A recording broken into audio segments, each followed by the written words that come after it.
మా దేవ కృపగల మా తండ్రి, మీ పరిశుద్ధకరమైన నామానికి వందనాలు. మీ సన్నిధి తండ్రి మా అనుకూల సమయాన్ని బట్టి కాదు, కానీ మీ అనుగ్రహం వలన మేము పొందుకున్నామన్న సంగతిని గుర్తెరుగుటకు తండ్రి మా మనోనేత్రాలు వెలిగించండి. ఏ మాటల చేతనైతే తండ్రి ఈ దినాన మా ఆత్మీయ జీవితాలను మీరు బలపరచమై ఉన్నారో అట్టి మాటలను సూటిగా స్పష్టంగా తండ్రి వినుటకును గ్రహించుటకును తండ్రి మీ పిల్లల హృదయాలను తెరవమని ప్రాధేయపడుతున్నాను. దీనులను అల్పుడనైన నేను మీ పక్షాన నిలబడి మాట్లాడబోచుండగా తండ్రి వాక్యం యొక్క సారాంశము తండ్రి మీ పిల్లలు గ్రహించినట్లుగా తండ్రి జ్ఞానవాక్కుల చేత తండ్రి బోధించుటకు పరిశుద్ధాత్మ దేవుని సహాయాన్ని నాకు అనుగ్రహించి మీ నామానికి మహిమపరచబడే విధంగా మా ఆత్మీయ జీవితాలు బలపడినట్లుగా బలమైన వాక్యాన్ని మాకు అందించవలసిందిగా వేడుకుంటూ క్రీస్తున్నామని ప్రార్థన అడిగి వేడుకుంటాం మా పరమ తండ్రి. ఆమేన్. చేరి వచ్చినటువంటి దేవుని ప్రియ సంగమా, నా ఆత్మీయ కుటుంబమా, మీ అందరికీ మరి ఒకసారి మన లోకరక్షకుడైనటువంటి యేసుక్రీస్తు ప్రభుల వారి పరిశుద్ధ నామంలో శుభాలు వందనాలు తెలియజేస్తున్నాను. మరి ఈరోజు మనకు బల్ల ఆరాధన కార్యక్రమం కూడా ఉంటుంది కనుక మరి అధ్యక్షుల వారు ఇచ్చినటువంటి సమయంలోనే ముగించి మరి తిరిగి ఆ సమయాన్ని మరి అధ్యక్షుల వారికి అప్పగించవలసిన పరిస్థితి ఉన్నది కనుక మరి దేవుని యొక్క వాక్యాన్ని మనం వెళ్దాం. ప్రియులారా, ఈరోజు ఒక స్పెషల్ డే ఉంది కదా, ఫ్రెండ్షిప్ డే. నేను మర్చిపోయినా మీరు మర్చిపోరు, నాకు జ్ఞాపకం చేస్తారు. అందుకనే ముందుగా నేనే చెప్తే బాగుంటుంది కదా. ప్రియులారా, స్నేహాన్ని గురించి చాలా గొప్పగా కవులు కానీ రచయితలు కానీ జ్ఞానులు కానీ ఎన్నో మాటలు చెప్పారు. అంతేనా? స్నేహాన్ని కన్నా మిన్న లోకాన. కానీ వాక్యం ఏముందో తెలుసా? నిన్ను ముంచేది ముఖ్య స్నేహితుడు అని రాశాడు దేవుడు. అంతేనా? ప్రియులారా, చదువుకునే రోజుల్లో కానివ్వండి, ఎదుగుతున్న వయసులో కానివ్వండి, మీరు బాగా ఆలోచించండి. ఈ సంవత్సరం మనకు బెస్ట్ ఫ్రెండ్గా ఉన్న వారు ఫర్ ఎవర్గా ఉండరు. వచ్చే సంవత్సరం మళ్ళీ 10th మారితే ఫ్రెండ్ మారుతాడు, కాలేజీ మారితే ఫ్రెండ్ మారుతాడు, అదే కాలేజీలో ఉన్నా మారిపోతూ ఉంటాడు. దానికి స్నేహం అని మనం పేరు పెట్టుకున్నాం. ఇలా నిజంగా చాలా గొప్పది స్నేహం. ఏమండి, దావీదును తండ్రి పగబట్టినప్పుడు దావీదును కాపాడింది ఎవరు? దావీదు హృదయము యోనాతాను హృదయముతో కలిసిపోయాను. అలా ప్రేమించడం మనకు రాదులండి, దాని గురించి మాట్లాడడం కూడా. దావీదు దేవుణ్ణి ప్రేమించాడు. ఎలా? నేను చాలాసార్లు చెప్పాను, ప్రపంచంలో ఏ స్త్రీ ఏ పురుషుడిని ప్రేమించలేనంతగా ఏ పురుషుడు ఏ స్త్రీని కూడా అంత గొప్ప ప్రేమ.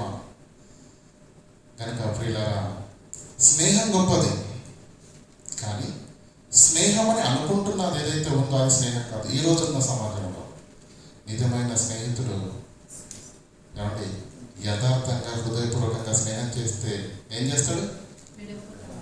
వెడువక ప్రాణం పెట్టునన్నాడు. మన స్నేహితులు ఏం చేస్తారు? కష్టాల్లో ఉన్నారని తెలిసింది అనుకోండి, ఎందుకైనా మంచిది అని వాట్సాప్ నెంబర్ బ్లాక్ చేస్తే బాగుంటుంది. అంతకుముందు ఎప్పుడు ఫోన్ చేసినా టక్కర ఒకటే రింగ్ ఫోన్ చేస్తారు. తాను ఇప్పుడు ఫోన్ రింగ్ అవ్వాలి, కట్ అవ్వాలి. ఆ తర్వాత అరగంటకు వస్తుంది ఫోను. నేను పడుతున్నానండి. ఇది లోక స్నేహం. కనుక ఈరోజు స్నేహితుల దినోత్సవం సందర్భము నాకు జ్ఞాపకం ఉంది. అదేవిధంగా మన సంఘ క్రమమును బట్టి ఈరోజు ఏంటి? వాళ్ళ ఆరాధన. రెండింటిని బ్యాలెన్స్ చేస్తూ మీకు దేవుని యొక్క వాక్యాన్ని అందించే ప్రయత్నం చేస్తాను. మత్తయి సువార్త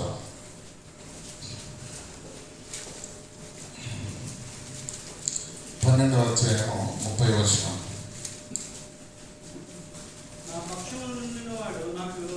ప్రియులారా, బైబిల్ ఒకే పుస్తకం 66 గ్రంథాలుగా కూర్చబడిన ఒక సంపూర్ణమైన పుస్తకంగా మనకు కనిపిస్తుంది.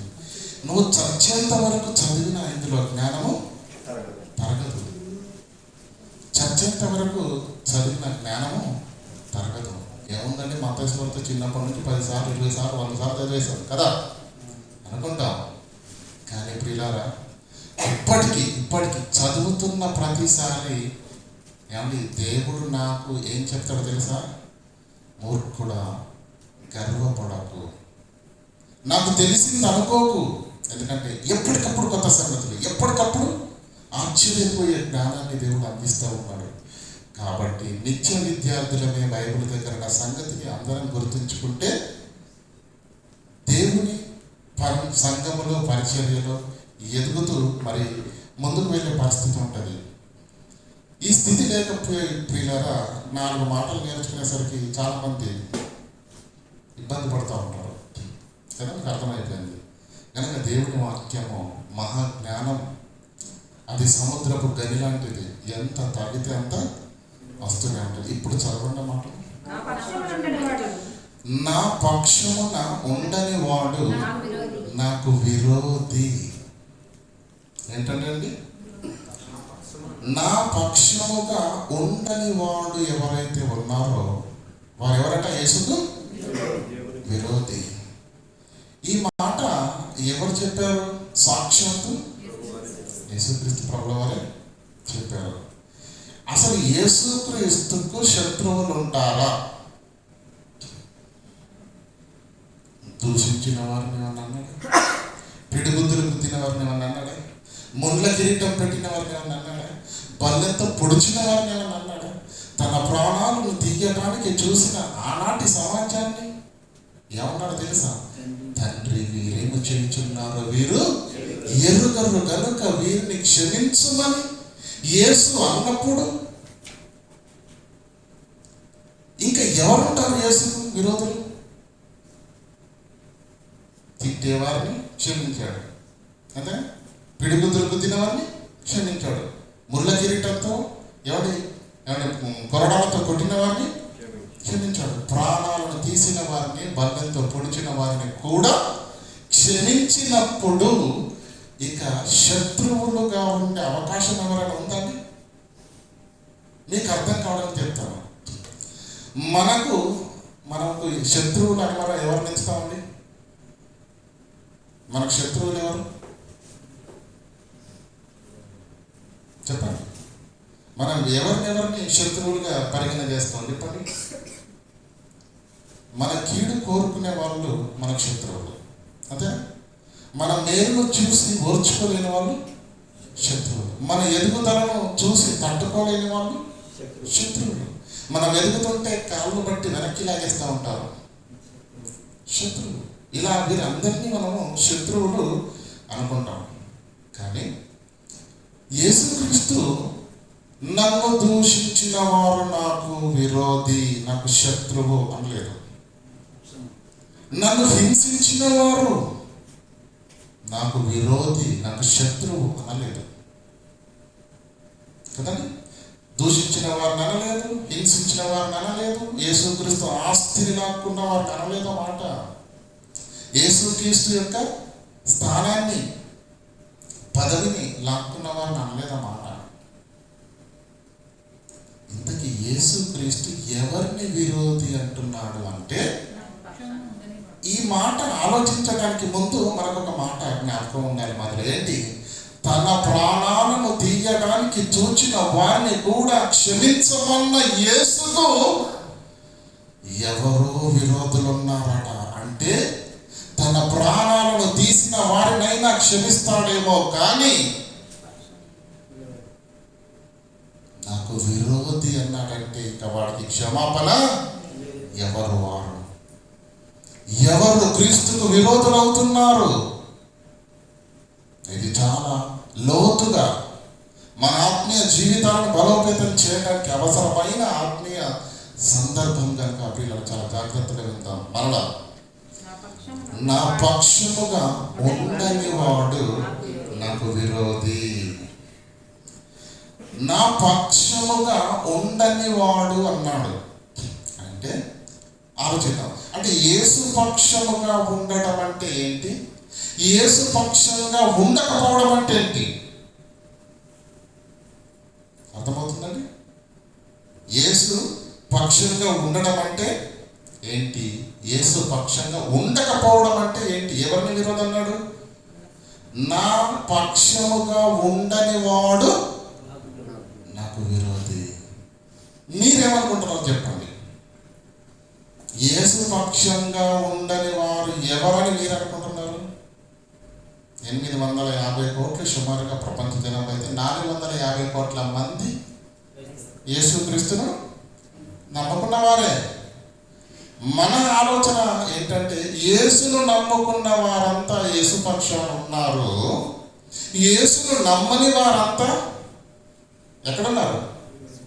యేసు టీంలో ఉన్నారా? ఎక్కడున్నారు? బయట టీంలో ఉన్నారా? అర్థమవుతుందా లేదా? అంటే యేసు పక్షముగా ఉండకపోవడం అంటే ఏంటి?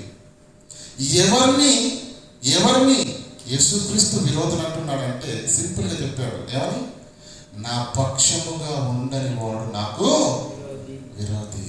అంటే మనము యేసు పక్షంగా ఉన్నామా, యేసు పక్షంగా లేమా? అది దిగితే తప్ప మనం ఎదురుకెళ్ళలేం. అర్థమవుతుందా లేదా? రాజకీయ పరిజ్ఞానం లోకంలో బాగా అందరికి అర్థమయ్యే పరిభాష కనుక మాట్లాడాల్సి వస్తుంది. ప్రతి జాతీయ పార్టీకి ఒక సింబల్ ఉంటుంది, చిహ్నం కదండి. దానికి సంబంధించినటువంటి కండువాలు కానీ అలాంటివి కానీ కప్పుకుంటుంటారు, అవునా కదా? ఆ పార్టీలో చేరినంత మాత్రాన, ఆ పార్టీ యొక్క జెండాను వేసుకున్నంత మాత్రాన కార్యకర్తలు అయిపోరు.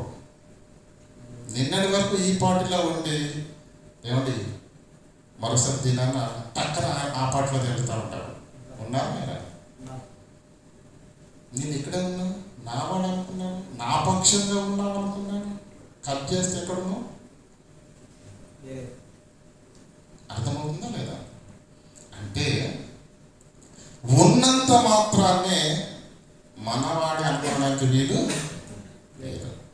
నా పక్షముగా ఉండని వాడు నాకు విరోధి అన్నాడు. ఈ వాక్యము సాక్షాత్తు యేసుక్రీస్తు చెప్పాడు. ప్రియులారా, వేరే వాళ్ళు చెప్తే మనం ఆలోచించాల్సిన అవసరం లేదు. మన గురించి అయితే అస్సలు ఆలోచించవద్దు. ఎందుకు? మనకు శత్రువు కావాలన్నా ఎంతసేపు పట్టదు, మిత్రుడు కావాలన్నా ఎంతసేపు కావాలి. ముఖపరిచయం లేనితో 3 సార్లు బిర్యానీ తిన్నామనుకోండి, బెస్ట్ ఫ్రెండ్ అంటాం. అర్థమవుతుందా? ముఖపరిచయం లేనివాడు 3 సార్లు కలిసి బిర్యానీ తిన్నామనుకోండి, బెస్ట్ ఫ్రెండ్ అని బాబు అంటాం.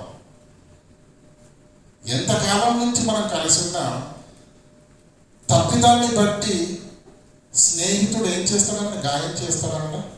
ఒక గద్దింపు మాట మాట్లాడినా చేసిన మేలు సహాయాలు అన్నీ పోతాయి. నన్ను అంత మాట అంటాడా, బస్తీ సవాలు ఉంటుంది. అంటే మన గురించి నేను చెప్తున్నాను. కానీ ఏ మాట మాట్లాడింది ఎవరు? యేసుక్రీస్తు. సహనశాలి, త్యాగశీలి, రక్షణకర్త, ప్రపంచ మోక్ష ప్రదాత, ప్రాణాలను తీస్తున్న వారిని కూడా క్షమించమని మహాసముద్రమంతా కరుణాసాగరుడైన యేసుక్రీస్తు ఈ మాట అన్నాడంటే ఇది సామాన్యమైన మాట కాదు. నా పక్షముగా ఉండని వాడు నాకు విరోధి. ఎవరితో మాట్లాడుతున్నాడు ఈ మాట? అది ముందు మనం తెలుసుకుందాం. ఎవరితో మాట్లాడుతున్నాడు యేసుక్రీస్తు? ప్రారంభ శతాబ్దంలో జనసమూహము మధ్య నిలబడి ఈ మాట మాట్లాడుతున్నది ఎవరితోటి?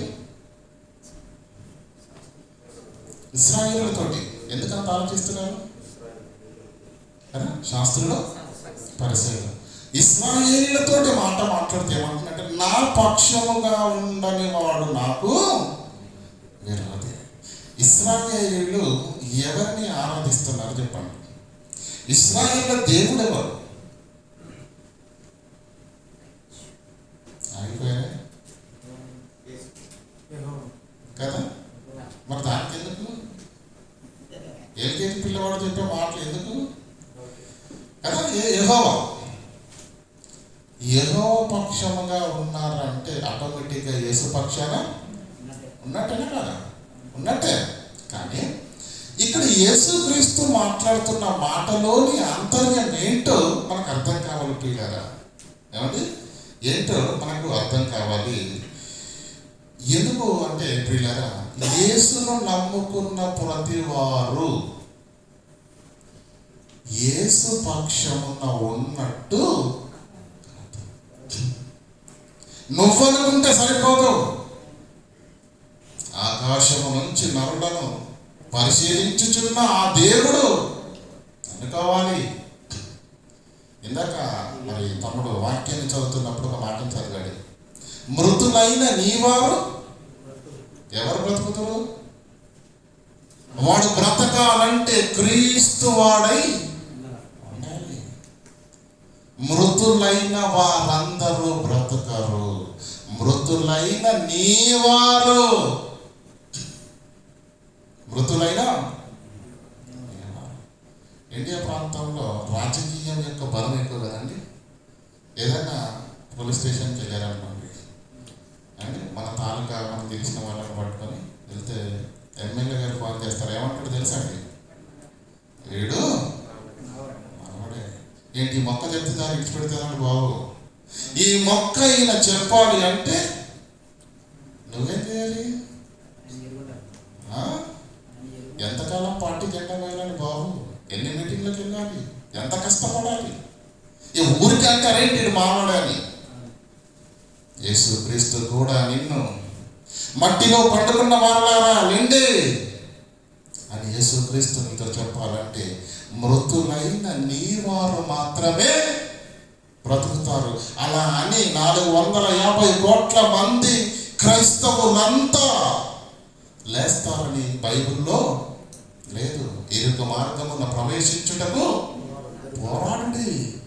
ఏమండి, రక్షణ పొందేవారు అనేకులంత బైబిల్ కొద్దిమంది, రక్షణ పొందుకునేవారు కొద్దిమంది, కానీ రక్షణలో ఉన్నవారు ఎంతమంది? రక్షణలోకి వచ్చిన వారు ఎంతమంది? సంఘంలోకి వచ్చిన వారు ఎంతమంది? అంటే తెల్లని అన్ని పాలు కావు, నల్లనివన్నీ నీళ్ళు కావు. నా పక్షముగా ఉండని వాడు నాకు విరోధి. యేసు పక్షంగా ఉండడం అంటే ఏంటి మనకు అర్థం కావాలి కదా. కిందికి చదవండి, మాట్లాడుతాం అర్థమవుతుంది. మరలా పైనుంచి చదువుకుందాం. నా పక్షముగా ఉండని వాడు నాకు విరోధి అన్నాడు. ఆ మాట మనకు అర్థం కావాలి లోతుగా కనుక కింద ఎక్స్ప్లెనేషన్ ఇస్తున్నాడు. ఏమంటున్నాడు చూడండి. నా పక్షముగా ఉండటం అంటే ఏంటో, నా పక్షముగా ఉండకపోవడం అంటే ఏంటో మీకు అర్థం కావడానికి యేసుక్రీస్తు ప్రభువు వారు చక్కని మాటను అక్కడ మాట్లాడుతున్నాడు. చూడండి ఏమంటాడు? నా పక్షముగా ఉండని వాడు నాకు విరోధి. ఎవరు నాకు విరోధి అంటే, ఎవరు నాకు పక్షంగా ఉండని వారంటే, నాతో కలిసి సమకూర్చని వాడు. ఇక్కడ అర్థమండి, ఇది చాలా ఫజిల్గా ఉన్నటువంటి వాక్యం, అంత క్లియర్గా మీకు అర్థం కాదు. దాన్ని కట్ చేసుకుంటూ మనం ఆలోచన చేయాలి. ఏమంటుండగా నా పక్షముగా ఉండని వాడు నాకు విరోధి, ఇది పక్కనెట్టండి. రెండవది ఏంటి? ఎవరు విరోధి అని మనకు అర్థం కావడానికి ఏమంటున్నాడు? నాతో కలిసి, ఎవరైతే నాతో కలిసి సమకూర్చరో వాడెవడు? సమకూర్చని వాడు చెదరగొట్టువాడు అవుతాడు. ఇక్కడ 2 కేటగిరీలు ఉన్నాయి. యేసుక్రీస్తు ఏమంటుందంటే, ఎవరు నాకు విరోధి, ఎవరు నా పక్షంగా ఉండవని వారని అంటే, ఎవరైతే నాతో కలిసి సమకూర్చరో. ఇంతకీ యేసుక్రీస్తు ఏం సమకూరుస్తున్నాడు? ఆయన ఏం సమకూరుస్తున్నాడో మనకు అర్థమైతే, ఆయన సమకూరుస్తున్న పనిలో ఆయనతో కలిసి మనము కూడా సమకూరుస్తున్నామా లేదా? అయితే ఆయనతో కలిసి సమకూర్చువారమైతిమా, ఆయనకు ఆప్తులము, ఆయనతో కలిసి సమకూర్చే పనిలో లేనివాడు ఎవడు? చెదరగొట్టువాడు అన్నాడు. ఎగ్జామ్లో 2 ఉంటాయండి. అయితే పాస్ అవుతాం, రెడీ అంటే ఫెయిల్ అవుతాం. ఎగ్జామ్ రాసాం, నేను పాస్ అవ్వలేదు అని అన్నాను అనుకోండి, ఏంటి వెంటనే మీరేమంటారు? అన్నయ్య ఫెయిల్ అయ్యారా అడుగుతారు కదా. అప్పుడు నేనేమంటాను? నేను నీకు చెప్పానా? అదేంటి పాస్ అవ్వలేనన్నావు కదా? పాస్ అవ్వలేనంటే ఇంకేముంది? ఫెయిల్ అయినట్టే కదా. యేసుతో కలిసి సమకూర్చకపోతే, ఆ సమకూర్చే పనిలో లేకపోతే ఆటోమేటిక్గా నువ్వు రెండో కేటగిరీలో కనిపిస్తావు. ఎక్కడ? చెదరగొట్టే వాడి వల్లే. చెదరగొట్టడం అంటే ఏంటండి?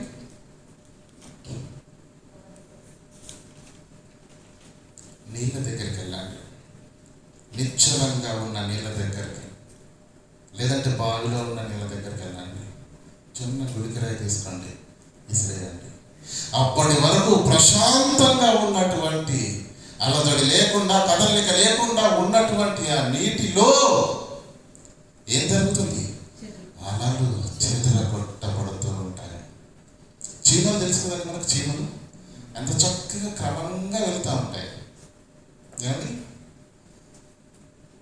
అప్పుడు నెమ్మదిగా ఏలం తీసుకెళ్ళి ఇక్కడ పెట్టండి. అక్కడ ఏమవుతుంది? యూటర్న్ తీసుకుంటాయా? లెఫ్ట్ తీసుకుంటాయా? రైట్ తీసుకుంటాయా? రౌండ్ అప్ ఉంటుంది అక్కడ ఉండదు. ఏమవుతుంది? ఎక్కడికెక్కడ వెళ్ళిపోతూ ఉంటాయి, చెదరగొట్టబడతాయి. అంటే ఒక క్రమంగా, ఒక దిశలో, ఒక మార్గములో ప్రయాణిస్తున్న చీమలను చెదరగొట్టింది, అలజడికి గురి చేసింది, ఆగం చేసింది. ఏంటి?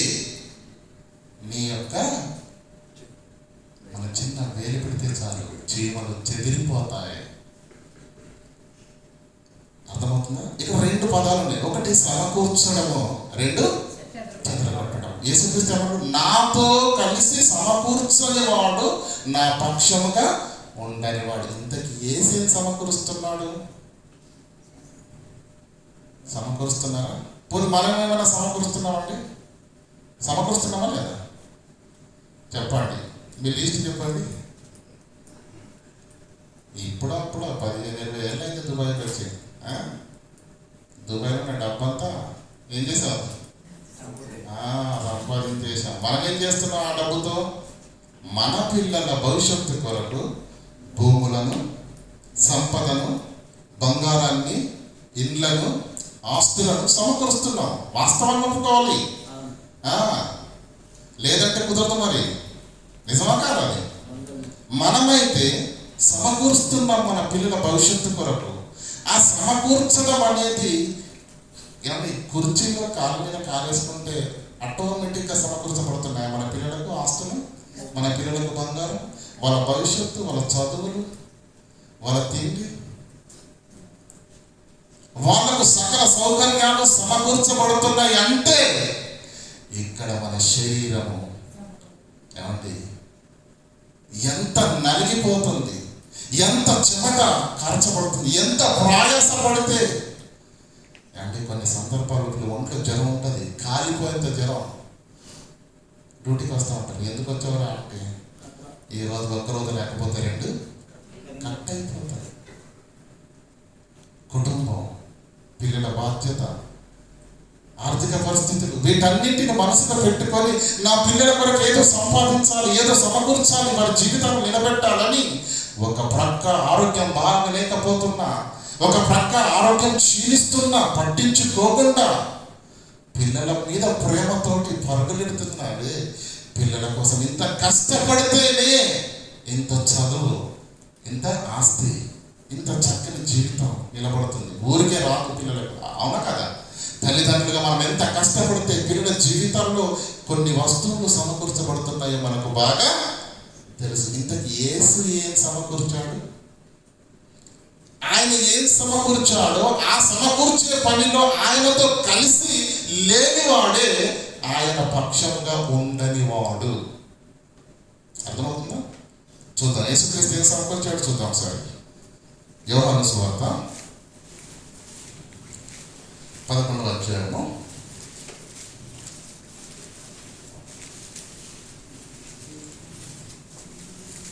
52వ వచనం.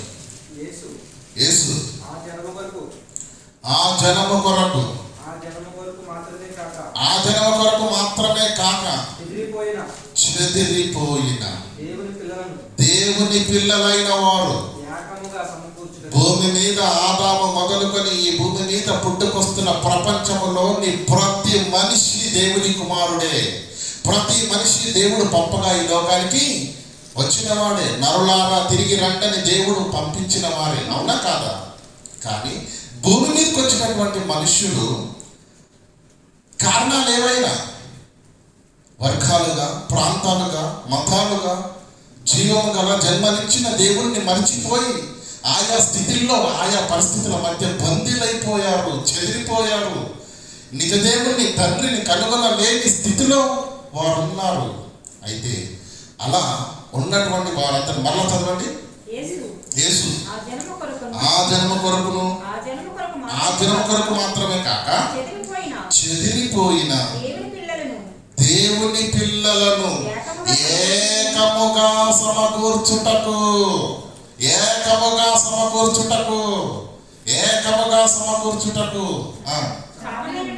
సావనయ్యున్నాడు. ఏసేం సమకూర్చాడు? చెదిరిపోయిన హృదయాలను ఏం చేశాడట?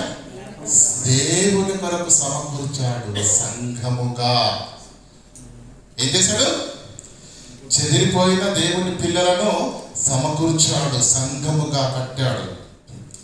ప్రయాసపడి భారము మోయుచున్న సమస్త జనులారా నా యుద్ధకు రండి, మీరందరూ ఒక్క చోటికి రావాలి. మన తండ్రి పరలోకమందు ఉన్నాడు, మన పౌరస్థితి పరలోకమందు ఉంది. మన తండ్రి మనకు ఎదురు చూస్తున్నాడు. మీ అందరినీ ఆ తండ్రి యొద్దకు నడిపించడానికే మార్గం చెదిరిన మీ అందరికీ సత్యాన్ని స్పష్టంగా చూపించి మన తండ్రి గురించి మీకు చెప్పి మీ అందరినీ ఒక్క చోట పరిశుద్ధ జనంగా దేవుని సన్నిధిలో సంఘముగా సమకూర్చడానికి నేను వచ్చాను. కనుక మీరందరూ ఏం చేయాలి? ప్రయాసపడి భారం మోయించున్న 60 ఏళ్ళ ఈ జీవితంలో నలిగిపోతున్న ప్రజలను ఆదరణ కలిగించడానికి పరలోకాన్ని తండ్రిని చూపించి ఏమండి సమకూరుస్తున్నాడు యేసుక్రీస్తు. ఏం చేస్తున్నాడు? యేసు ఆ జన్మ కొరకు మాత్రమే కాక భూమి మీద ఉన్న చెదిరిపోయిన దేవుని పిల్లలను ఏకముగా సమకూర్చుటకు సావనయ్యున్నాడు. యేసు మరణం ఎందుకు? యేసు ప్రాణత్యాగం ఎందుకు జరిగింది? ప్రపంచంలో ఉన్న చెదిరిన దేవుని పిల్లలందరినీ ఏకం చేయడానికి, సమకూర్చడానికి, సంఘముగా కట్టడానికి ఆయన ప్రాణం పెట్టాడు. మరలా చదవండి మాట. నా పక్షముగా ఉండని వాడు నాకు విరోధి, నాతో కలిసి సమకూర్చని వాడు ఎవడు? చెదరగొట్టేవాడు. సమకూర్చడం దేవుని పని, కట్టడం దేవుని పని, నిలబెట్టడం దేవుని పని. పడగొట్టడం, చెదరగొట్టడం, నాశనం చేయడం ఎవరి పని? అపవాది పని. అర్థమవుతుందండి? అపవాది పని. కనుక దేవుని పని యేసుక్రీస్తు ప్రభుల వారు ఈ భూమి మీదకి వచ్చిన తర్వాత ప్రియులారా అహర్నిశలు యేసుక్రీస్తు మాట్లాడిన మాటలు మీరు జ్ఞాపకం చేసుకున్నట్లయితే ప్రియులారా కొన్ని మాటలను మీరు చదివి విడిచిపెట్టారేమో కానీ నిజంగా ఆ మాట అర్థం చేసుకోవడానికి నాకు చాలా, ఎందుకంటే అది చాలా భారంతో కూడుకున్నటువంటి మాట. చూడండి, యోహాను సువార్త 6వ అధ్యాయం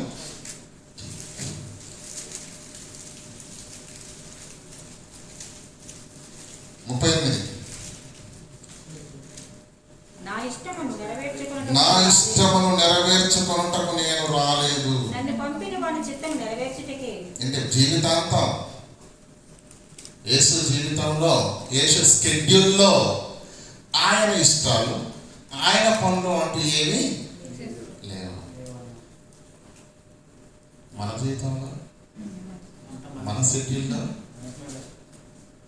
నిజం చెప్పండి, మనం అనుకుంటున్నాం యేసును నమ్ముకున్నాం కాబట్టి మనం అంతా క్రైస్తవులం, యేసు వాళ్ళమే అని నువ్వు అనుకుంటే సరిపోదు. యేసు ఎవరు కావాలి తెలుసా? నా కుమార్తె, నా కుమారుడు అని యేసు అనుకోవాలి, దేవుడు అనుకోవాలి. ఆయన అనుకోవాలంటే ఆయన అనుకునేటట్టుగా నీవు ఉండాలి. అంతేనా? చదవండి మాట. నా ఇష్టం నెరవేర్చుకుంటానికి నేను రాలేదు, నన్ను పంపిన వారి చిత్తం నెరవేర్చుటకే పరలోకము నుంచి నేను దిగి వచ్చి ఉన్నాను. పరలోకంలో నుంచి నేను దిగి వచ్చి ఉన్నాను. అలాగే 4:34 చదవండి. యేసు వారిని చూచి నన్ను పంపిన వాని చిత్తము నెరవేర్చుటే ఆయన పనిని తుదముట్టించుటయే నాకు. అంటే ఆయనకు ఆహారం ముఖ్యమా, పని ముఖ్యమా? మన సంగతి ఏంటి? కార్యాలను మీరే పూరించండి మీ మనసులో. అంతేనా? అంటే యేసుక్రీస్తు ఎందుకంత తప్పిస్తున్నాడు, యేసుక్రీస్తు ఎందుకంత సీరియస్గా ఉన్నాడు జీవితంలో? ఎవరి తన సంతోషాలకు, తన అభిప్రాయాలకు, తన ఇష్టాలకు దేనికి స్థానం లేదు. యేసుక్రీస్తు ఎందుకు అంత కఠినమైనటువంటి భక్తిని చేశాడు, మాదిరిని చూపాడు మనకు అర్థం కావాలి. ఏం చేశాడు? సమకూర్చే పనిలో ఉన్నాడు. మనం ఉన్నామా? యేసుక్రీస్తు ఏమంటుండంటే నాతో కలిసి సమకూర్చని వాడు ఎవరు? చెదరగొట్టి వారెవరు? అర్థమవుతుందా లేదా? ప్రయాణిస్తున్న చీమలను వేరు పెడితే, చూపుడు వేరు పెట్టగానే అవన్నీ చెదిరిపోతాయి, చెదరైపోతాయి. అలా ప్రత్యక్షంగా కానీ పరోక్షంగా కానీ వినబడుతున్న అపోస్తలుల బోధ, ఆలకిస్తున్న హృదయాలు, కృప చూపుతున్న దేవుడు, వర్ధిల్లుతున్న సంఘము, గురి యొద్దకు ప్రయాణిస్తున్న ఆత్మీయ ప్రయాణం, ఇదంతా సవ్యంగా జరుగుతున్నప్పుడు ఒక్కసారిగా పిడుగు పడ్డట్టుగా ఏదో జరుగుద్ది. అప్పుడు ఏమైంది? సంఘం కలైపోతుంది. అర్థమవుతుందా లేదా? ప్రత్యక్షంగా కానీ పరోక్షంగా కానీ మనము దేవుని సమకూరుస్తున్న, నిలబెడుతున్న, కడుతున్న, బలపరుస్తున్న దేవుని సంఘాన్ని, ఆత్మీయ కుటుంబాలను, ఆత్మీయ జీవితాలను చెదరగొట్టే స్థితి మన వలన కలగడానికి వీల్లేదు. అది ప్రత్యక్షంగానైనా సరే, పరోక్షంగానైనా సరే. సంఘం అంటే ఈరోజు అర్థం తెలియదు. ప్రియులారా, దేవుని మన కుటుంబంలో ఎలా ఉన్నా నడుస్తుందేమో కానీ దేవుని సంఘానికి వచ్చేసరికి సర్వేంద్రియాలు అండి భయముతో, భక్తితో వణికిపోవాలి దేవుని దగ్గర. దేవుని సంఘం అంటే సామాన్యమైనది కాదు. చాలా జాగ్రత్తగా ఉండాలి. మనం చెదరగొడుతున్నామా, సమకూరుస్తున్నామా? ఈ రెండింటిలో మేము లేవండి అంటే చాలా కష్టం. ఉండాలి. ఎక్కడ ఉండాలి? ఎందులో ఉండాలి? ఉన్నామా లేదా? క్లారిటీ లేదండి. ఉందా లేదా క్లారిటీ? చూడండి ఆ మాటలు. ప్రకటన గ్రంథం 5వ అధ్యాయం 9వ వచనం. ఆ పెద్దలు నీవు ఆ గ్రంథమును తీసుకొని దాని ముద్రలను విప్పుటకు నీవు వధింపబడిన వాడివై నీ రక్తమిచ్చి ప్రతి వంశములో ఆయా భాషలు మాట్లాడే వారిని, ప్రతి ప్రజలలోను, ప్రతి జనములోను దేవుని కొరకు మనుషులను కొని మా దేవునికి వారిని ఒక రాజ్యముగాను యాజకులుగాను చేసితివి, సమకూర్చితివి, కడితివి, ఒక చోటికి చేర్చితివి. ఎలా? తన రక్తమిచ్చి కొన్నాడు. రక్తమిచ్చి అండి. రూపాయలు ఇస్తే వచ్చే వస్తువులు ఉన్నాయి, దినములు ఇస్తే వస్తువులు దుబాయ్లో ఉన్నాయి, డాలర్లు ఇస్తే వస్తువులు ప్రపంచమంతా ఉన్నాయి. కానీ సాతాను బంధకముల నుంచి విడిపించి నీవు దేవుని కొరకు కావాలంటే అక్కడ చెల్లించవలసింది రూపీస్ కాదు. There డైమండ్స్ కాదు, డాలర్స్ కాదు, బంగారం కాదు, అమూల్యమైన పాపము చేయని నిష్కలంకమైన రక్తము పెట్టాలి. అది యేసుక్రీస్తు పెట్టి నిన్ను కొన్నాడు, నిన్ను విడిపించాడు. అర్థమవుతుందా లేదా? ఏమండి, నిన్ను తన ప్రాణం పెట్టి కొన్నాడు. ఎందుకు? సమకూర్చడానికి. ఏం చేయడానికి? చెదిరి ఉన్న దేవుని పిల్లలందరినీ, ఆయా భాషలు మాట్లాడే వారిని, ఆయా వంశాలలో ఉన్నవారిని. ఈరోజు క్రీస్తుని నమ్ముకున్న వారు ఎవరండి? ఒక దేశంలో ఉన్నవారా? ఒక పట్టణంలో ఉన్నవారా? ఒక భాష మాట్లాడేవారా? చెప్పండి. ప్రపంచంలో అన్ని దేశాలలోనూ క్రీస్తుని నమ్మిన వారు ఉన్నారు, అన్ని జాతుల్లో ఉన్నారు, అన్ని భాషలు మాట్లాడేవారు కూడా ఉన్నారు. ఎందుకంటే ఆయన ప్రాణ త్యాగము అనేక హృదయాలను కదిలించింది. వెనుట వలన విశ్వాసము. ఆయన మాట వింటే విశ్వాసం కలుగుద్దా?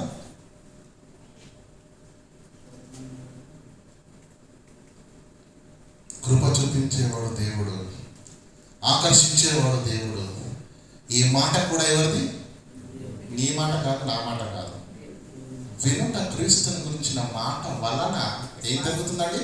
ఆ హృదయము విశ్వాసంలోకి వచ్చేస్తుంది. ఆకర్షిస్తున్నాడు, కృప చూపుతున్నాడు, దరి చేర్చుకుంటున్నాడు, ఆదరిస్తున్నాడు.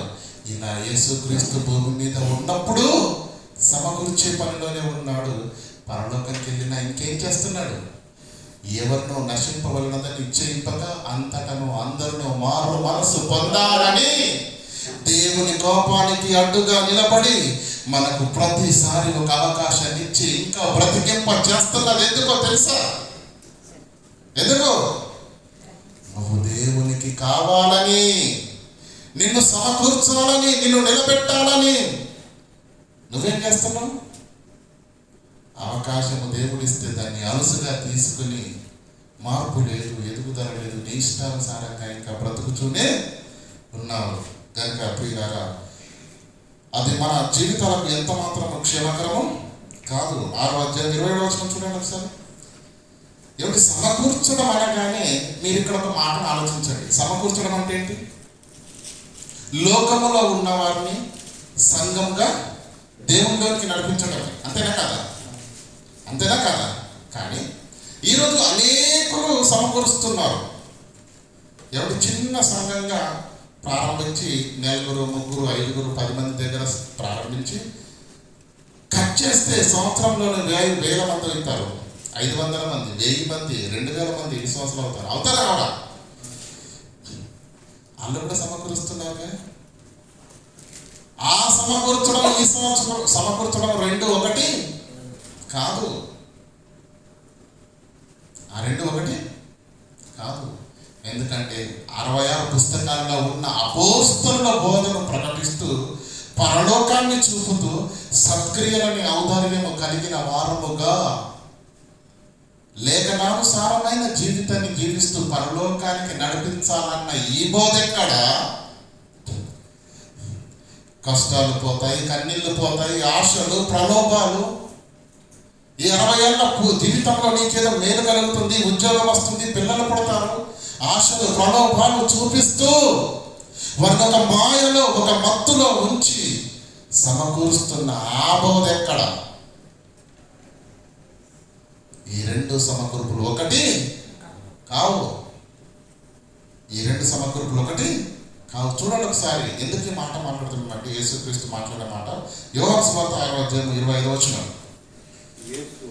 యేసు సముద్రపు చుట్టారని ఆయన పలుకుని బోధకుడాని 26 యేసు 25 నుండి చదవండి. బోధకుడా నువ్వెప్పుడు ఇక్కడికి వచ్చి తిరిగి మీరు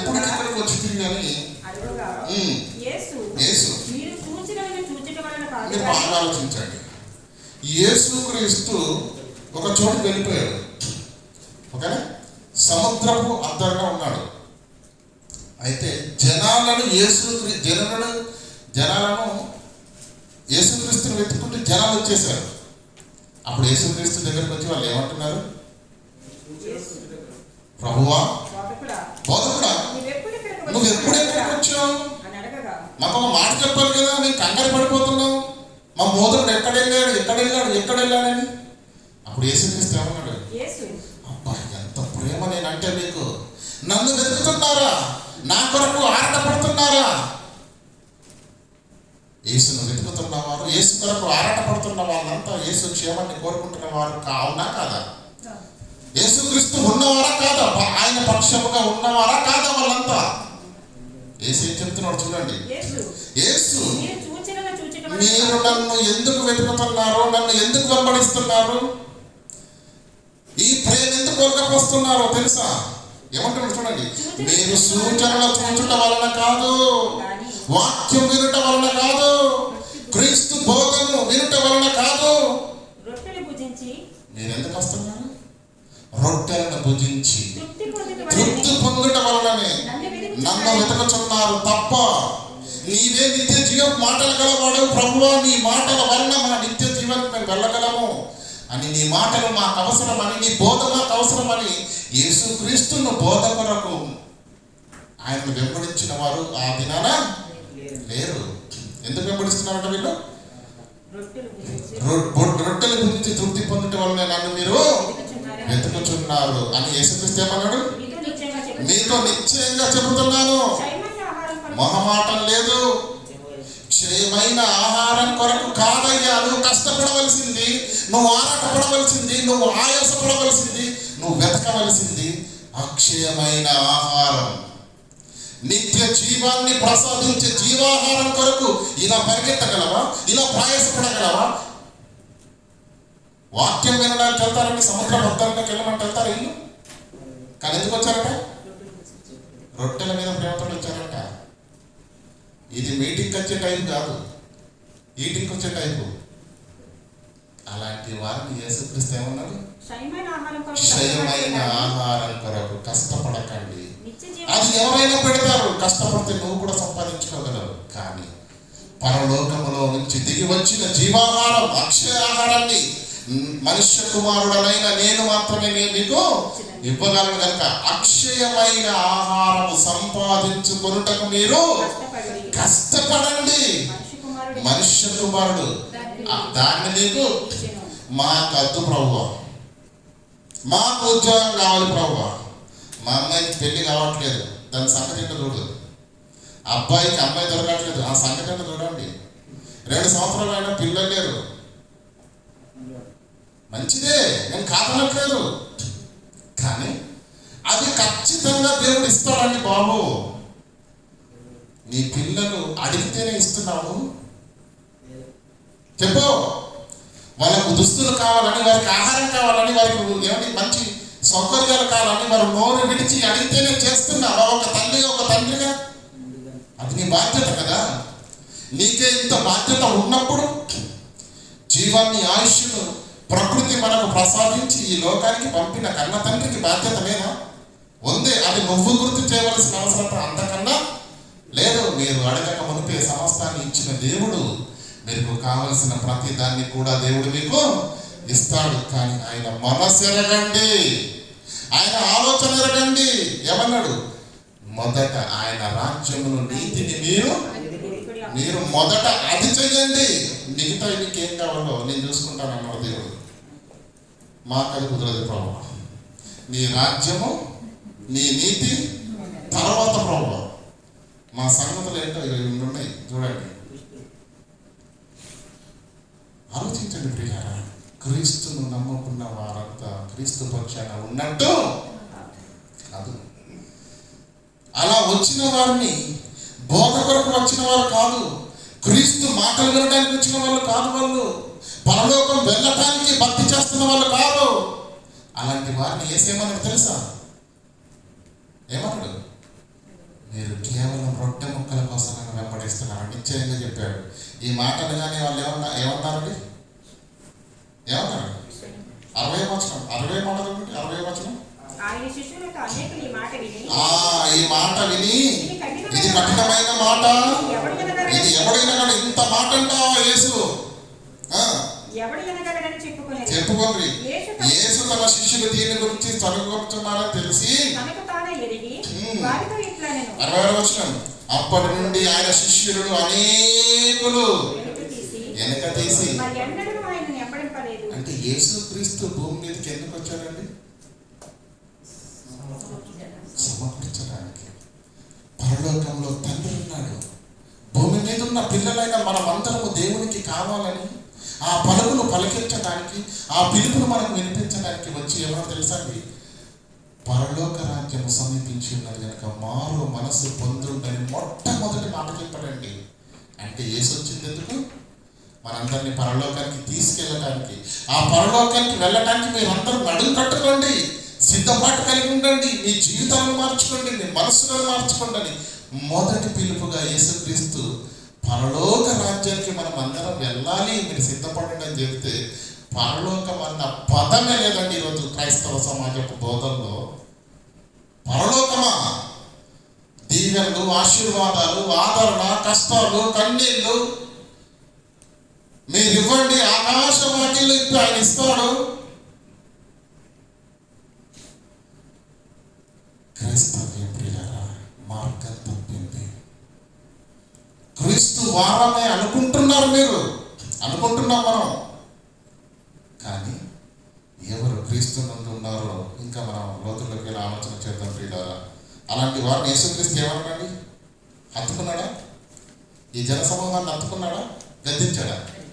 అక్షయమైన ఆహారాన్ని సంపాదించుకున్నటకు ఈ ఆశ, ఈ ఆరాటం క్షయమైన ఆహారం కొరకు కాదు, క్షయమైన డబ్బు కొరకు కాదు, 60 ఏళ్ళ జీవితం కొరకు కాదు. ఇక్కడైతే పర్ఫార్మెన్స్ ఫుల్, అటెండెన్స్ ఫుల్. ఏమండి 7 గంటలకు డ్యూటీ అయితే 6 గంటలకు వెళ్ళిపోయి కూర్చుంటాం అక్కడ మనం. ఆరాధనకి మనల్ని అడిగే వాళ్ళు ఉన్నారు. ప్రేమించండి దేవుణ్ణి, గౌరవించండి సంఘాన్ని. ఆరాధన అంటే ప్రియులారా మన ఇంటిలో ఉన్నదానికంటే గొప్పది. తన రక్తం పెట్టి మనకు అనుగ్రహించిన సన్నిధిది. అది మీకు అర్థం కాకపోతే, మనకు అర్థం కాకపోతే ఇంకొకరికి దాని విలువైన దానిగా మనము చూపించలేము.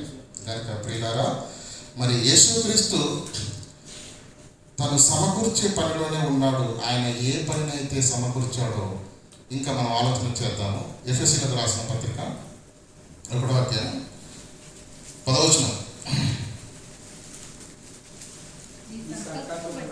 నీ సంకల్పమును బట్టి, ఈ సంకల్పమును బట్టి ఆయన పరలోకంలో ఉన్నవే గాని భూమి మీద ఉన్నవే గాని సమస్తం క్రీస్తు నందు ఏకముగా, క్రీస్తు ద్వారా, క్రీస్తు వలన, క్రీస్తు నందు ఏకముగా సమకూడవలనని. అంటే క్రైస్తవులందరూ ఒక్కటే కావాలి. క్రీస్తు నందు ఏకముగా సమకూర్చవలనని తనలో తాను అర్థమవుతుందండి. అంటే దేవుడి ఆలోచన ఏంటి? దేవుడి ఆలోచన ఏంటి? క్రీస్తు నందు ఏకముగా సమకూర్చాలి అని దేవుడు అనుకుంటున్నాడు. అంతేనా? అలాగే దయచేసి జెఫన్యా గ్రంథం తీయండి, 3వ అధ్యాయం 20వ వచనం.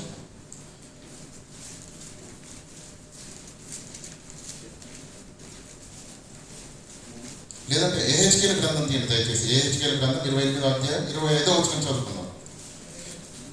ఎహెచ్కేల్ ప్రభువైన యెహోవా సెలవిచ్చినదేమనగా, జనులలో లోకములో చెదిరిపోయారు. ఎవరు? ఇశ్రాయేలీయులు, దేవుని పిల్లలు. చెదిరిపోయిన ఇశ్రాయేలీయులను నేను మరలా సమకూరుస్తాను. ఎవరిదండి మాట?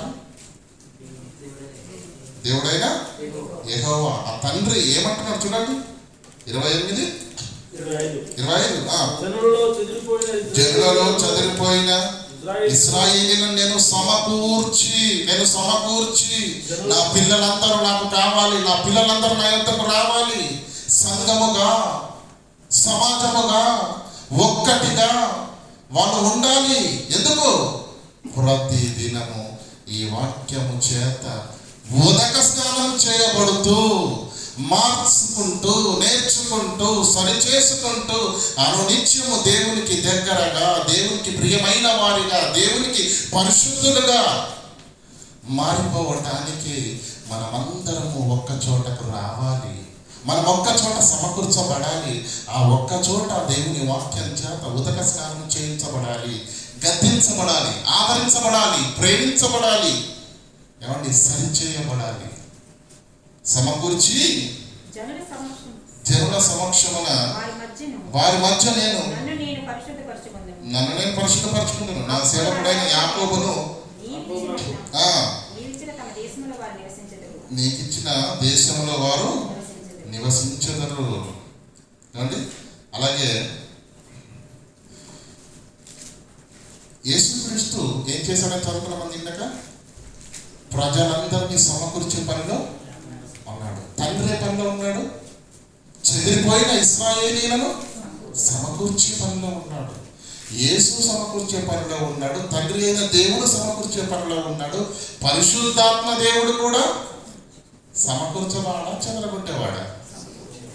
కట్టేవాడు. పరిశుద్ధాత్మ దేవుడు నిలబెట్టేవాడు, బలపరిచేవాడు. అవునా కదా? తండ్రి సమకూర్చే పనిలో ఉన్నాడు, యేసుక్రీస్తు సమకూర్చే పనిలో ఉన్నాడు, పరిశుద్ధాత్ముడు సమకూర్చే పనిలో ఉన్నాడు, పౌలు సమకూర్చే పనిలోనే ఉన్నాడు. ఆ సంఘాలను కట్టాడా, కూడా కొట్టాడా? ఎన్ని సంఘాలను కట్టాడు పౌలు? వెనకతల తిప్పి చూడండి. పౌలు ప్రయాణం చేసిన ఎన్ని సంఘాలను కట్టాడు, ఎన్ని ఆత్మీయ జీవితాలను కట్టాడు, ఎంత మందిని లోకములో నుంచి, పాపములో నుంచి దేవుని కొరకు సంపాదించాడు, సమకూర్చాడు. తండ్రి సమకూర్చిన పనిలో, యేసుక్రీస్తు సమకూర్చాడు పనిలో, పరిశుద్ధాత్ముడు కూడా సమకూరుస్తున్నాడు.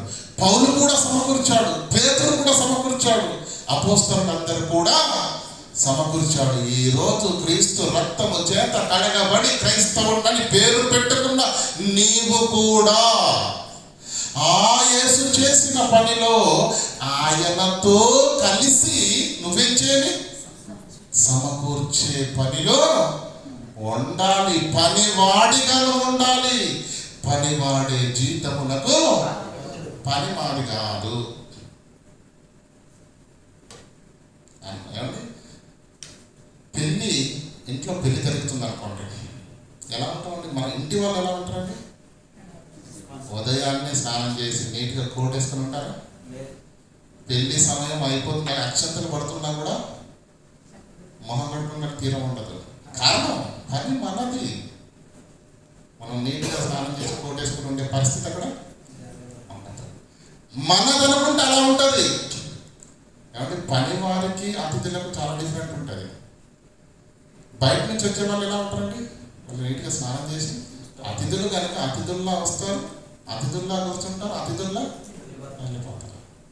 వాళ్ళు అతిథులే, ఇంటి వారు కాదు. మనం ఇంటి వారిలా ఉండాలని చెప్తున్నాను, ఎవరిని బాధపరచాలని కాదు. మనము ఇంటి వారము. ఈ సంఘము మనది, ఇది దేవుని పని, మీది నాది ఒక్కరిది కాదు. ఇది ఇదంతా మనది. ఈ పని భారం మనది, ఈ బాధ్యత మనది, ఈ బాధ్యత మనది. ఏమండి, ప్రారంభము నుంచి పిల్లలు చెదిరిపోయిన దేవుని పిల్లలను నరులారా తిరిగి రండి అని లోకానికి పంపిన వారందరినీ దేవుడు కావాలని కోరుకుంటున్నాడు. కానీ వారు చెదిరిపోయారు. ఎవరు చెదరగొట్టాడు? ఉన్నాడు కదా. ఇప్పుడు కుక్కకు బిస్కెట్ వేసామనుకోండి, అయిపోద్ది. వస్తుందండి బిస్కెట్ అయిపోయేంత వరకు రాదు. నోవహు జలప్రళయం అప్పుడు ఏమండి, వాతావరణం బయట ఎలా ఉందో తెలియాలని చెప్పేసి నోవహు గారు ఏం చేశారు? ముందుగా దేని పంపాడు? ఓడల నుంచి కాకిని పంపాడు. వచ్చిందా? ఏం చేసింది? గుట్టలు గుట్టలుగా శవాలు ఉన్నాయి. శుభ్రంగా మటన్ బిర్యానీ ప్రతిదినం నాకు. ఇంకా నాకేంటి వచ్చేది? నీ దిక్కున చోట చెప్పుకో, నేను రానన్నది. ఇక్కడే హ్యాపీగా ఉంది. మళ్ళీ ఏం చేశాడు? తెల్ల పౌరాన్ని నల్ల పౌరాన్ని, నల్ల పౌరాన్ని పంపించాడు లేడి. పౌరం ఏం చేసింది? వెళ్ళి సమాధానము తీసుకొని యజమాని దగ్గరికి వచ్చింది. మనం దేవుడు లోకానికి కాకిని పంపినట్టుగా మనల్ని పంపాడు, పావురాన్ని పంపినట్టుగా కూడా పంపాడు. మనం కాకులా జీవిస్తున్నామే తప్ప ఇక్కడ బాగుంది ప్రభువా, కష్టపడి ఇల్లు కట్టాను ప్రభువా, కనీసం దాంట్లో 50 ఏళ్ళన్నా ఉండాలి. ఉంటుందా ఉండదు చెప్పండి. 100 సంవత్సరాలు బ్రతికిన పండు ముసలాడి దగ్గరికి వెళ్ళినా, ముసలాయి దగ్గరికి వెళ్ళినా, ఏమయ్యా వెళ్ళాలని లేదయ్యా, ఇక్కడే ఉండాలని ఉందయ్యా. ఉంటుందా అండి తండ్రి దగ్గరికి వెళ్ళాలని? ఎవరికి లేదు. కారణం చెదరగొట్టాడు వాడు. నీ తండ్రిని మరిపించాడు. నువ్వు ఏ లోకం నుంచి వచ్చావో నిన్ను మరిపించేశాడు వాడు. ఈ లోక శరీర కోరికలకు, ఈ లోకంలో ఉన్న సంపదల కొరకు, ఈ లోకంలో కనిపిస్తున్న రంగులకు, హరివిల్లులకు నిన్ను ఆకర్షింప చేసి నీ తండ్రిని మరిపించి నీ ఇంటిని నీకు జ్ఞాపకం రాకుండా చేసి నీ ఇష్టానుసారంగా బ్రతికే బ్రతుకును ఈరోజు నీకు నాకెందుకు దాపరించిందో తెలుసా? వాడు చెదరగొట్టాడు, పడేశాడు ఉద్యోగాన్ని. ఇంకేంటి, మనకు దేవుడు వద్దు. ఉద్యోగం లేనంత వరకు ప్రార్థన చేయండి సంఘం. చేస్తామా? మంచిదే. ఉద్యోగం వచ్చిందంటే అడ్రస్ ఉండదు, లైసెన్స్ వచ్చిందంటే అడ్రస్ ఉండదు. నేనేమంటున్నానండి ప్రియులారా, మిమ్మల్ని బాధ పెట్టాలని కాదు. దేవుడు మన ఎడల కృప చూపిస్తున్నప్పుడు అంతకు మించి మన కృతజ్ఞత కలిగి దేవునికి ఇంకా దగ్గర అవ్వాలి, ఇంకా ఆప్తులవ్వాలి తప్ప ఈరోజు ఆరోగ్యం బాగుందని, ఈరోజు మంచి సాలరీ ఉందని, ఈరోజు మంచి స్థితిలో మనం ఉన్నామని కళ్ళు నెత్తికెత్తి దేవుణ్ణి, సంఘాన్ని, దేవుని పనిని నిర్లక్ష్యం చేస్తే ఏమన్నారు? చదవండి చదవండి మత్తయి సువార్త 12:30.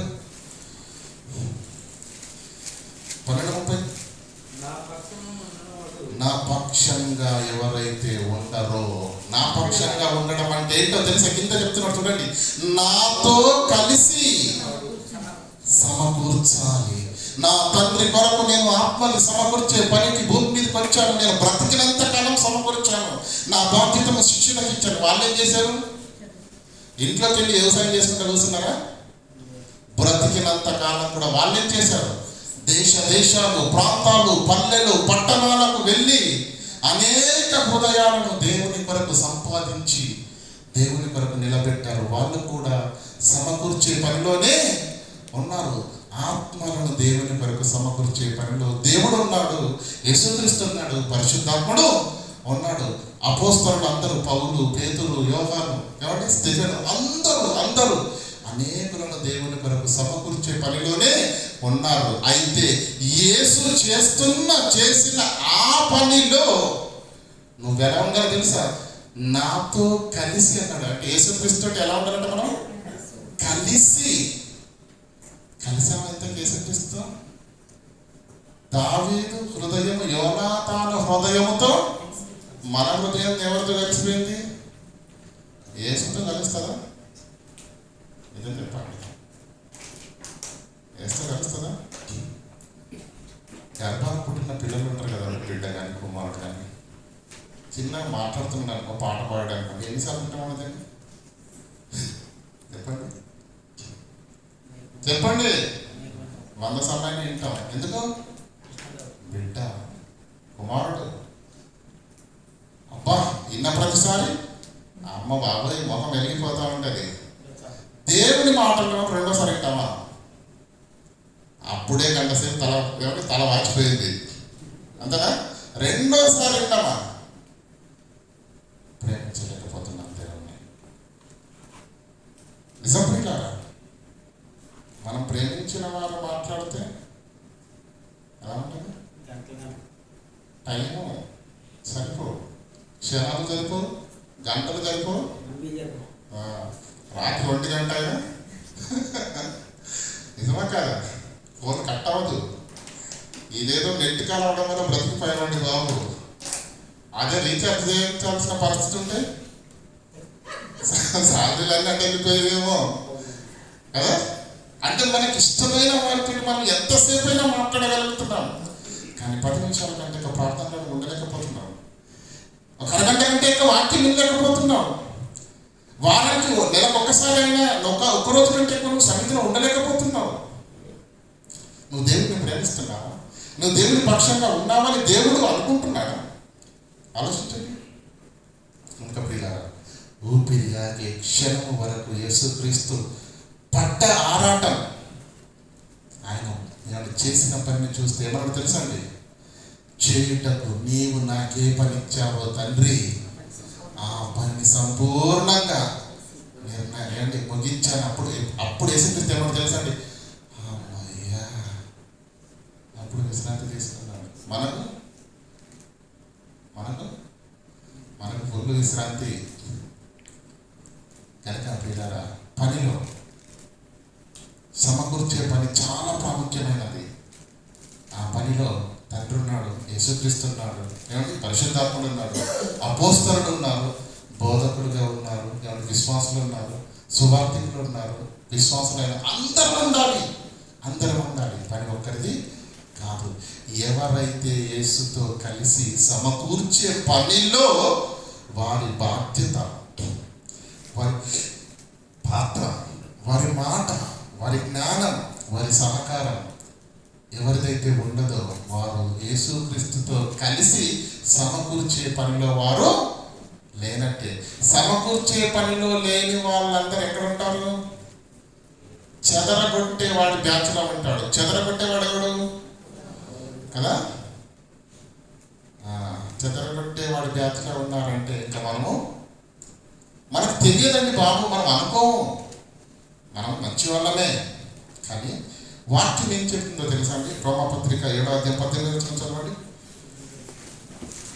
రోమపత్రిక 7:18 5 నిమిషాలు.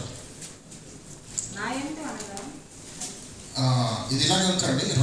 యాకోబు 4:17 చదివి ఇక్కడికి వద్దామమ్మా.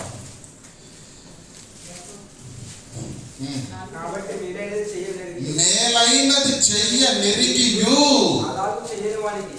సంఘానికి వస్తున్నాం, పాటల్లోనూ దేవుని జ్ఞానమే, ప్రార్థనలోనూ దేవుని జ్ఞానమే, ప్రసంగంలోనూ దేవుని జ్ఞానమే. ఇంత జ్ఞానాన్ని ఇంటి వంట పట్టించుకున్న మనకింత జ్ఞానం రావాలి. తెలుసా తెలియదా? మనకు ఏది మేలైనదో తెలుసా తెలియదా? వాక్యాన్ని వింటున్నాం కదా. ఏది మంచిదో తెలుసా తెలియదా? ఏ పని చెయ్యాలో, ఏ పని చేస్తే దేవుడు సంతోషపడతాడో, ఏ పని చేస్తే దేవుడు దుఃఖిస్తాడో మనకు తెలుసా తెలియదా? తెలుసు. అయితే మేలైనది చెయ్య నెరిగి అలాగూ చెయ్యని వారికి అదేంటి అర్థం చేసుకోవాలి కదా ప్రభు. నేను బాగా బిజీ ఉంటాను, నీకు తెలియదా? మేలైనది చెయ్య నెరిగినంత మాత్రాన పాపాన్ని అంటగట్టడం ఎంతవరకు కరెక్ట్? నేను ఫుల్ బిజీ ప్రభు, నీకు తెలియదు దేవుడు. బిజా దిక్కుమాలిన బిజీ. దేవుడు నీకు ఆయుష్ను, ఆరోగ్యాన్ని ఇస్తే ఉన్నావు. దేవుడు నీకు సమస్తాన్ని సమయాన్ని ఇచ్చినప్పుడు ఆ దేవుని సన్నిధిలో మోకరించే సమయము నీ దగ్గర లేనంతగా నిన్ను చెదరగొట్టాడు వాడి మాయలోనికి వెళ్ళిపోయావు. నాకు తండ్రి సన్నిధి కంటే ముఖ్యమైనది ఏది లేదు. ఏమన్నాడంటే దావీదు, మీరు ధ్యానించారు కదా, నీ శాసనములు నా హృదయమునకు ఆనందకరములు, నా హృదయము నిత్యము నీ సన్నిధిలో నిలుచున్నట్లు నేను జాగ్రత్త పడుతును. ఇది నిత్యము వరకు నిలుచు తుది నిర్ణయం అన్నాడా లేదా? ఇది నిత్యము వరకు నిలుచు తుది నిర్ణయం.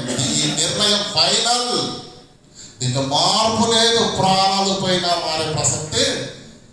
అదంటే భక్తికి కమిట్మెంట్ అవ్వడం అంటే. కనుక ప్రియులారా, మేలైనది చెయ్యి నెరిగియో అలాగూ చేయని వారికి అర్థమవుతుందా లేదా? పనిలో ఉన్నామా లేదా? మనం క్రీస్తుతో ఉండి సమకూర్చే పనిలో క్రీస్తే శ్రమపడ్డాడు. నువ్వేమో హాయిగా కూర్చుంటావంటే ఏంటి, పనవుతా ఉంటావంటే ఏంటి? ఈరోజు చాలా మందికి ఇబ్బంది అండి బాబు. క్రీస్తు సంఘంతో తలపోటండి బాబు. ఏంటి, ఎప్పుడు చూసినా సేవ అంటారు, ఎప్పుడు చూసినా దేవుని పని చేయాలంటారు. మరి ఏం చేయాలి? ఏం చెప్పాలి నీకు? బైబుల్ ఏం బోధిస్తుందో అది నీకు చెప్పాలి. ఎందుకంటే మాటను మార్చడానికి సెలవు యేసుక్రీస్తు ఏమన్నాడు తెలుసా? నా తండ్రి నాతో చెప్పినట్టుగా నేను మీతో, దాంట్లో ఏ మాట కలపను. ఎందుకో తెలుసా? దేవుని మాట, నా తండ్రి మాట నిత్య జీవమైనదని నేను ఎరుగుతున్నాను. కనుక దాంట్లో నేను ఏం కలపనన్నాడు. ఇంకో మాట చూడండి, రోమపత్రిక 7:18 నాయందు అనగా నా శరీరమందు ఏది నివసింపదని నేను ఎరుగుదును. మేలైనది తెలిసి చెయ్యాలని అనిపిస్తుంది, నాకు కలుగుతున్నది కానీ కోరిక కలుగుతుంది, ఆశ కలుగుతుంది. ఎందుకంటే ప్రసంగం చేస్తున్నారు మరి మాస్టర్లు అండి, మరి అన్న జానన్న గారు కానీ, లేదంటే బ్రదర్ ఇస్సాక్ గారు కానీ, అనిల్ గారు కానీ, మరి అన్న దేవుడు గారు కానీ, నేను కానీ వాక్యం చెప్తున్నారు కదా. అప్పుడు మనకు తెలుస్తుంది కదా ఏంటి ఏది మేలైనది చేయాలని. దేవుడి కొరకు బ్రతకాలని చెబుతున్నాం. మేలైనది చేయవలనన్న కోరిక నాకు కలుగుతున్నది వాక్యం చేత. దాన్ని చెయ్యాలని అనిపిస్తుంది అప్పుడప్పుడు, కానీ చేయట నాకు ఒళ్ళు బతికిచ్చేస్తుంది, ఆవంతరం చేస్తున్నాయి. ప్రాబ్లం అది. శరీరం ప్రియులారా, నీ మాట వినే పరిస్థితిలో అది లేదు. దాని మాట నువ్వు వినాలా, నువ్వు దాని మాట వింటావా? పౌలేమన్నాడు తెలుసా అండి, నా శరీరాన్ని నేను నలగట్టుకుంటేనే అది తింటది. ఏమండి, నలుగ పెడితే తినదు. అర్థమవుతుందా? కనుక చివరికి ఒక మాట 4:36 చూద్దాం. యోహాను సువార్త 4:36 చూసుకొని నేర్చుకుందాం. విత్తువాడు కోయువాడు కూడా. విత్తువారెవరు, కోయువారెవరు? విత్తువారెవరు? సేవకులు. కోయువారెవరు? ఆ సేవలో పరిచారకులుగా తమ ప్రతి సహాయాన్ని అందిస్తున్న సహాయ సహకారుడు. అంతేనండి. విత్తువాడు కోయువాడు సంతోషించినట్లు కోయువాడు జీతం పుచ్చుకొని నిత్య జీవార్థమైన ఫలమును సమకూర్చుకుంటున్నాడు. అంటే ఈ పనిలో ఉన్న వాళ్ళకు లోకం ఏమంటుందంటే, వీడికేంట్రా పిచ్చోడు, ఎప్పుడు చూసినా దేవుడు దేవుడు దేవుడు దేవుడు అంటాడు, ఓ విశ్రాంతి తీసుకోడు, ఓ ఏం చేసుకోడు. ఏమంటే దేవుడిని, నీ సన్నిధిని, విశ్రాంతి దినాన్ని విడిచిపెట్టి లోకంలోకి వెళ్ళిన వాడు ధనాన్ని సమకూర్చుకుంటున్నాడేమో, కానీ 6 దినాలు శరీర సంబంధమైన జీవితం కొరకు సమయాన్ని వెచ్చించి ఈ 7వ దినాన్న ఖచ్చితమైన నిర్ణయంతో దేవుని సన్నిధిలో నేను ఉండాలని ఒక గొప్ప నిర్ణయాన్ని తీసుకుని సన్నిధికి, సంఘానికి, పరిచర్యకు, ప్రియులారా, అపోస్తలుల బోధ వినటానికి, సంఘముగా కూడుకొనుటకు, ఒకరి చేత ఒకరు హెచ్చరింపబడుటకు, ఒకరి ద్వారా ఒకరు బలపరచుకున్నటకు, పురుగొల్పుకున్నటకు సంఘంగా మనం సమకూర్చాలని దేవుడు చెప్పాడు. కనుక ఆ నిర్ణయానికి మనం కట్టుబడి ఎవరైతే దేవుని సన్నిధికి విలువనిచ్చి, సంఘానికి విలువనిచ్చి, సావాసానికి విలువనిచ్చి, సమయానికి వచ్చి ఏమంటే దేవుని ఆశీర్వాదాలు, దేవుని వాక్కుల చేత ఆదరణ, దీవెనలు పొందుకుంటారో వారందరూ ఏం పొందుకుంటున్నారో తెలుసా? పైసలు కాదు, బంగారం కాదు సమకూర్చుకునేది. ఏం సమకూర్చుకుంటారు వాళ్ళు? విత్తువాడును కోయివాడును లోక దృష్టికి వెళ్ళి వాళ్ళుగా కనిపిస్తున్నారేమో, కానీ వాళ్ళు పిచ్చి వాళ్ళు కాదు. వాళ్ళు ఏం సమకూర్చుకుంటున్నారో తెలుసా? పొలములో దాచబడిన ధనం ఉన్నదన్న సంగతి వారికి తెలుసు. ఆ ధనాన్ని సంపాదించుకోవడానికే పరుగులు తీస్తున్నారు. వాళ్ళు మహా తెలివైన వాళ్ళండి బాబు, కానీ లోకం అనుకుంటుంది పిచ్చోళ్ళు అనుకుంటుంది. వాళ్ళు అసలే పెద్ద పిచ్చోళ్ళు. అంతేనా? విత్తువాడు కోయివాడు సంతోషించినట్లుగా కోయివాడు జీతం పుచ్చుకొని నిత్య జీవార్థమైన ఫలమును సమకూర్చుకుంటున్నాడు. యేసుతో కలిసి సమకూర్చే పనిలో మనం ఉండాలి. తద్వారా నిత్య జీవమైన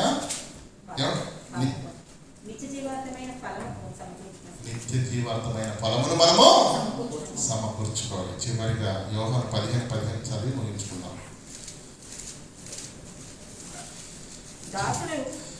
దాసుడు యజమానులు చేయడాన్ని ఎరగడు. అంటే దాసుడికి యజమానికి డిఫరెంట్ ఉంటుందా ఉండదా? దాసుడికి యజమాని గురించి అన్ని విషయాలు తెలుస్తాయండి. దాసుడిని ఎక్కడ ఉంచుతాడు? బయట ఉంటాడు ఆయన అంటాడు. కానీ యేసుక్రీస్తు తెలుసా? నేను దాసుల్లా చూడట్లేదంట. ఎందుకంటే నేను దాసుల్లా చూస్తే నేనేంటో నీకు తెలియదు. ఏమంటాడు? దాసుడు యజమానుడు చేయదాన్ని ఎరుగడు, కాబట్టి నేను మిమ్మల్ని దాసులని పిలవట్లేదు, స్నేహితులు అని పిలుస్తున్నాడటండి యేసుక్రీస్తు. ఏమంటున్నాడు మనల్ని? స్నేహితులు. ఆ నిజమైన స్నేహితుడు, విడువక ప్రాణము పెట్టినవాడు, నిన్ను హత్తుకున్నవాడు, నీ కొరకు రక్తం కార్చినవాడు. అలాంటి ప్రాణ స్నేహితుడు ఈ ప్రపంచంలో లేడు. ఆ స్నేహితుడితో స్నేహం చేయగలవా? ఆ స్నేహితుడిని హత్తుకోగలవా? ఆ స్నేహితుడు ఏం చెప్తున్నాడంటే, నాతో కలిసి సమకూర్చువాడు నిత్య జీవార్థమైన ఫలాన్ని సంపాదించుకుంటాడు. నువ్వేం చేస్తున్నావు? ఎవరిని ఉద్దేశించి మాట్లాడే మాటలు కాదు. మన అందరి ఆత్మీయ జీవితాలు బలోపేతం కావాలని, ఊపిరి ఎప్పుడు ఆగిపోతుందో తెలియదు. హార్ట్ అటాక్ల మీద హార్ట్ అటాక్లు ఈ వారంలో 4. ఏం జరుగుతుందో తెలియదు, ఎప్పటి వరకు ఉంటామో తెలియదు. కనుక నడుము కట్టుకోండి, మనసులను సిద్ధపరచుకోండి. మన ఊపిరి ఉన్నంతకాలం నిత్య జీవార్థమైన ఫలమును సంపాదించుకునే పనిలో మనం అందరము, క్రీస్తు సమకూర్చిన పనిలో క్రీస్తుతో, పాస్టర్తో కాదు. మనం ఏమనుకుంటామంటే, కొందరు అంటే ఆ మాట ఎందుకు చెప్పకూడదు కానీ పిల్లల కొందరు ఎందుకో ఇష్టపడరు సహకరించడానికి. పాస్టర్ గారిని చూడకండి, మనము సహకరించినా సహకరించకపోయినా మన లింక్ ఎవరితో ఉంది? యేసుతో కలిసి సమకూరుస్తున్నాం. అర్థం చేసుకోండి, ఆత్మీయంగా బలపడతాం. ఊపిరి ఉన్నంత వరకు దేవునికి నమ్మకమైన పరిచారకులుగా ఉంది. దేవుని యొక్క దీవెన, ఆత్మ నడిపింపు మనందరికీ అనుగ్రహించి మనమందరం నిత్య జీవార్థమైన ఫలమును పొందుదుము గాక. ప్రార్థన చేసుకుంటాం. కృపాసత్య సంపూర్ణమైన దేవ, జీవము గల మా తండ్రి, నీ పరిశుద్ధ ఘనమైన నామానికి వందనాలు. కేవలం విలువారు మాత్రమే మేము ఉండకుండా విన్న మాటల్లోని ఆంతర్యాన్ని గ్రహించి మా బ్రతుకుల్లో మీ చిత్తాన్ని నెరవేర్చే పిల్లలుగా ఉండునట్లుగా తండ్రి, క్రైస్తవులైన ప్రతి వారు క్రీస్తు పక్షంగా ఉన్నారని కాదు కానీ, క్రీస్తుతో కలిసి సమకూర్చని వాడెవడో వాడు చెదరగొట్టు వాడుగా మిగిలిపోతాడని, తద్వారా నిత్యాగ్నిలోకి వెళ్ళిపోతారన్న వాక్యంలోని ఆంతర్యాన్ని గ్రహించి ఇది మొదలుకొని మా భక్తి జీవితాలను బలోపేతం చేసుకున్నట్లు బాధ్యతాయుతంగా తండ్రి, సంఘము పట్ల, సమాజం పట్ల, ఆత్మల రక్షణ కొరకు అహర్నిశలు ఆశతో ఆసక్తితో ప్రార్థన చేస్తూ ప్రయాసపడుతూ మేము ముందుకు వెళ్ళటానికి, నీ కళ్ళు పండించడానికి మా అందరినీ తండ్రి మీరు సంఘంగా సమకూర్చి ఉన్నారని, అందుకే క్రీస్తు రక్తము చేత మమ్మల్ని పవిత్రపరిచి తండ్రి మీ స్వాస్థ్యంగా ఎంచుకున్నారన్న సంగతిని మేము గుర్తెరుగుటకు కృపను అనుగ్రహించవలసిందిగా వేడుకుంటూ క్రీస్తునామని ప్రార్థనకు వేడుకున్నాము పరమ తండ్రి. ఆమేన్.